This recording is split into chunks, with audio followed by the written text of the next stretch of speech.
بسم اللہ الرحمن الرحیم۔ السلام علیکم۔ مختلف روایات اور حدیث نبوی صلی اللہ علیہ وآلہ وسلم کی روشنی میں 4 ایسے انبیاء کا آج ہم ذکر کریں گے جن کو اللہ تعالیٰ نے ابھی تک زندہ رکھا ہوا ہے، لیکن سوال یہ ہے کہ وہ 4 نبی جن کو اللہ پاک نے زندہ رکھا ہوا ہے وہ کب تک زندہ رہیں گے؟ ناظرین گرامی، پہلے نبی جن کا ذکر اللہ پاک نے خود قرآن میں کیا ہے، جن کو ہمیشہ زندگی دی اور انہیں موت کبھی نہیں آئے گی، وہ حضرت عیسیٰ علیہ السلام ہیں۔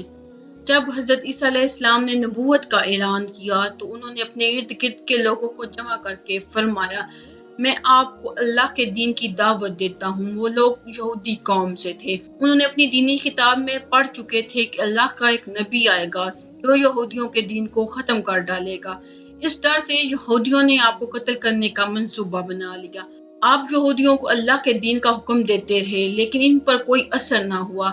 جب آپ کو یقین ہو گیا کہ آپ یہ میری بات نہیں سنیں گے اور اپنی جہالت پر ہی قائم رہیں گے، ایک دن آپ نے سب یہودیوں کو اکٹھا کیا اور کہا، تم میں سے کون اللہ کے دین پر ایمان لائے گا؟ ان میں سے تقریباً 12 یا 19 لوگوں نے کہا کہ ہم اللہ کے دین پر ایمان لائے اور کہا ہم مسلمان ہوئے، عیسیٰ علیہ السلام ہماری بخشش کا ذریعہ بنیں گے۔ باقی لوگ اپنے دین پر ہی قائم رہے، یہودی ہی رہے۔ ایک وقت ایسا آیا یہودیوں نے آپ کو قتل کرنے کا پکا منصوبہ بنا لیا۔ انہوں نے ایک توتیا نامی شخص کو مقرر کیا کہ آپ کو قتل کر دے۔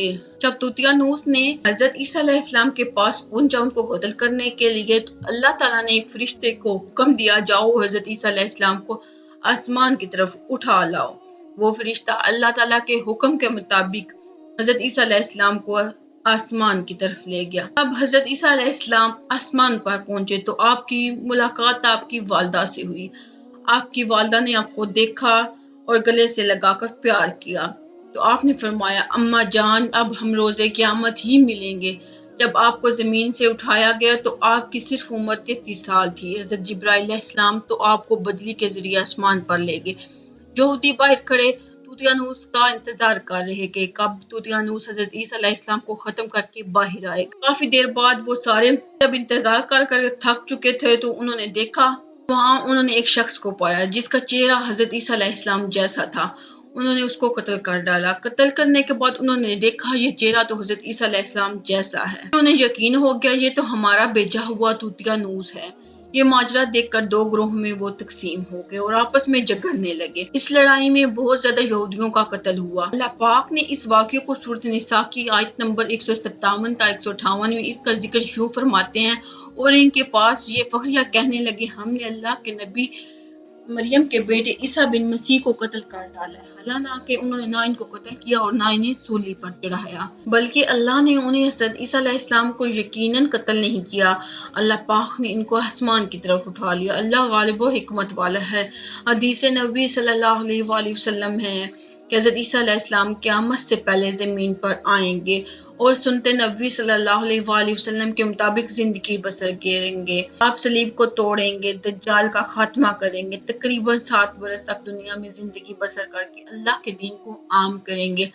آپ کو مدینہ کی سرزمین پر دفن کیا جائے گا۔ اللہ تعالیٰ نے اپنا وعدہ پورا کیا اور حضرت عیسیٰ علیہ السلام کو یہودیوں کے ہاتھوں قتل نہیں ہونے دیا اور آپ کو آسمان کی طرف اٹھا لیا، جس کا مذہبی عقیدہ یہ ہے کہ حضرت عیسیٰ علیہ السلام قتل ہو گئے ہیں یا انہیں سولی پر چڑھایا گیا ہے تو وہ دائرہ اسلام سے باہر ہے، وہ کفر کر رہا ہے۔ ناظرین گرامی، دوسرے نبی جن کو اللہ پاک نے ہمیشہ کی زندگی عطا کی ہے وہ ہیں حضرت خضر علیہ السلام۔ خضر علیہ السلام اس وقت دنیا میں تشریف لائیں گے جب دجال جہلیت پھیلانے کے لیے نمودار ہوگا۔ حضرت خضر علیہ السلام ان لوگوں کو اللہ کے دین کا حکم دیں گے۔ ایک روایت میں ہے حضرت محمد صلی اللہ علیہ وآلہ وسلم نے اپنے صحابہ کرام کو حضرت خضر علیہ السلام کا قصہ سنا رہے تھے۔ آپ نے فرمایا، حضرت خضر علیہ السلام کا باپ ایک بادشاہ تھا جو حضرت خضر علیہ السلام کو اپنی بادشاہت سے نوازنا چاہتا تھا، لیکن حضرت خضر نے دنیا کی بادشاہت پسند نہ آئی تو اپنے والدین کی سلطنت کا جامع نشین بننے سے انکار کر دیا اور اپنے والد گرامی سے ناراض ہو کر جنگل میں رہنے لگے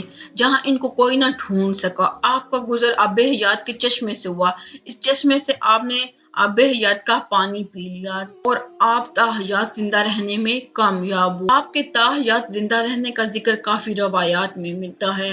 حضرت انس سے روایت ہے کہ آپ کا ذکر اس طرح کیا گیا کہ اللہ کے نبی صلی اللہ علیہ وآلہ وسلم کا وصال ہوا تو ایک بزرگ سارے مجمع سے ہوتا ہوا آپ صلی اللہ علیہ وآلہ وسلم کی میت کے پاس جا کر پہنچا اور رک گیا۔ اس نے کچھ پڑھا اور واپس چلا گیا۔ اس کے جانے کے بعد وہاں موجودہ صحابہ کرام نے پوچھا یہ شخص کون ہے؟ اس کے بارے میں کوئی علم رکھتا ہے؟ حضرت علی رضی اللہ تعالیٰ بولے جی ہاں یہ حضرت خضر علیہ السلام ہے۔ حضرت خضر علیہ السلام اللہ کے حکم سے مصیبت زدہ لوگوں کی رہنمائی کرتے ہیں۔ حضرت خضر علیہ السلام لوگوں کی اصلاح کر کے ان کو اللہ کے حکم کے دین کے مطابق زندگی بسر کرنے کا حکم دیتے ہیں۔ ایک روایت میں ہے حضرت خضر علیہ السلام سمندروں میں مصیبت زدوں کی مدد کرتے ہیں۔ حضرت خضر بہت نیک اور خدا ترس انسان تھے۔ کچھ روایات میں ہے جو بندہ حضرت خضر علیہ السلام کی کنیت اور اس کے آباء و اجداد کا نام یاد رکھے گا تو اس کو مرتے وقت کلمہ نصیب ہوگا۔ حضرت عیسیٰ علیہ السلام اور حضرت خضر کے بعد تیسرے نبی جو زندہ ہیں وہ تیسرے نبی حضرت الیاس ہیں۔ آپ کا ذکر قرآن پاک میں 2 جگہوں پر موجود ہے۔ حضرت الیاس کو ایک نورانی گھوڑے پر بٹھا کر آسمان کی طرف لے جایا گیا۔ حضرت انس سے روایت ہے کہ میرے اور حضرت محمد صلی اللہ علیہ وآلہ وسلم کا گزر ایک پہاڑی سے ہوا۔ وہاں سے گزرتے ہوئے ہمیں ایک آواز سنائی دی کہ اے اللہ مجھے حضرت محمد صلی اللہ علیہ وآلہ وسلم کا امتی بنا دے۔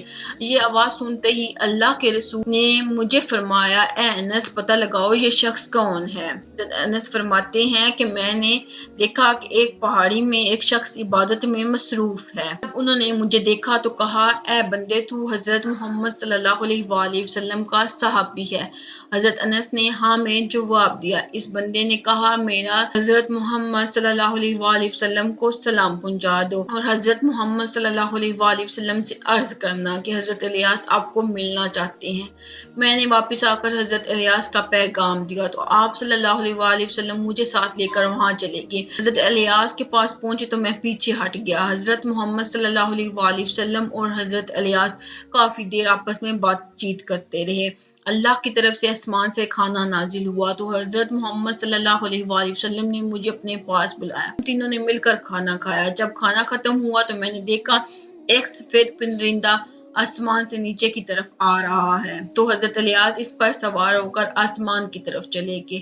کچھ علماء نے لکھا ہے کہ حضرت خضر اور حضرت الیاس ہر رمضان شریف میں بیت المقدس میں تشریف لاتے ہیں، روزہ رکھتے ہیں، حج کے موقع پر حج ادا کرتے ہیں۔ یہ دونوں نبی بحر اور بار میں مصیبت زدہ لوگوں کی مدد کرتے ہیں۔ چوتھے نبی جو ابھی تک زندہ ہیں وہ حضرت ادریس علیہ السلام کے قرآن مجید کی سورۃ مریم کی آیت نمبر 56 تا 57 میں حضرت ادریس علیہ السلام کا ذکر اس طرح ملتا ہے وہ ایک نیک اور پرہیزگار انسان اور نبی ہیں۔ اللہ تعالیٰ نے حضرت ادریس علیہ السلام کو جنت سے ایسے اٹھا لیا شب معراج کے موقع پر چوتھے آسمان پر حضرت محمد صلی اللہ علیہ وآلہ وسلم اور حضرت ادریس کی ملاقات ہوئی تھی۔